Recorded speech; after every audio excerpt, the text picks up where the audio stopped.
I'm sure most of you have heard of the I.S.I, the Inter-Services Intelligence Agency of Pakistan. Imran Khan once famously called this agency Pakistan's first line of defense. It indeed has been, for Pakistani terrorists mostly. And now it is hoping to be the first line of defense against a Chinese infiltrator, the Wuhan virus, more specifically those carrying it.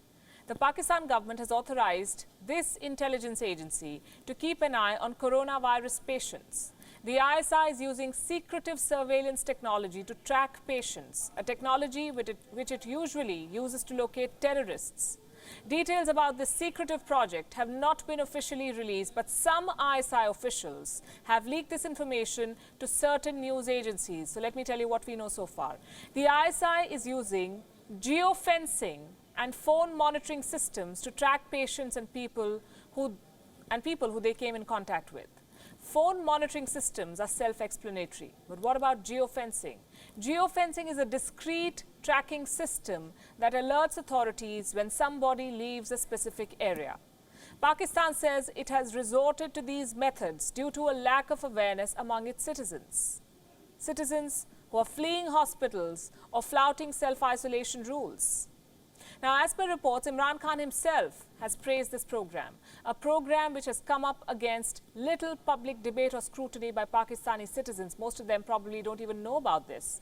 According to a senior security official, these methods are now being used quite effectively. But are they ethical? Well, this is a question that the I.S.I has never bothered with. The I.S.I and the Pakistani army already wield considerable influence over many aspects of cultural and political life in Pakistan. They have been repeatedly accused of backing insurgents and hiding them. Can they be trusted with the data of ordinary Pakistani citizens? We don't think so, nor do the human rights groups in Pakistan. Yes, they exist. They fear that the I.S.I will use these sweeping surveillance powers to trace political dissidents.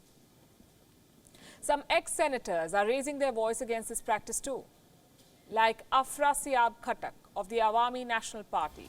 Mr. Khattak says, and I'm quoting, "The task of tracking and tracing the patients and suspected cases should be dealt with by provincial governments and local communities. Let intelligence agencies do their actual job."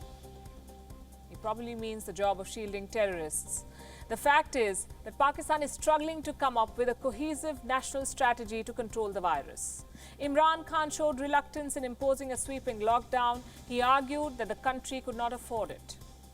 He gave in to Pakistan's powerful religious lobby. He did not shut the mosques. Now, with no solution in sight, he's turning to the army and the I.S.I, two organizations infamous for their track record on human rights abuses. There are already numerous reports of how these two have used the coronavirus distraction to target dissident leaders and activists. The I.S.I has been accused of carrying out coordinated attacks on Baloch activists during the pandemic. The 1st of May, a prominent Baloch journalist, Sajid Hussain, was killed mysteriously in Sweden.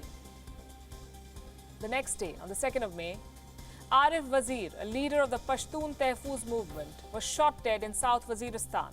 Two other student activists, Ehsan Baloch and Shadad Baloch, were also killed in Pakistan in the same week. The families and friends of these activists blame the I.S.I for the killings. The coronavirus may have slowed down the economy of Pakistan, but it has certainly not slowed down the deep state of Pakistan.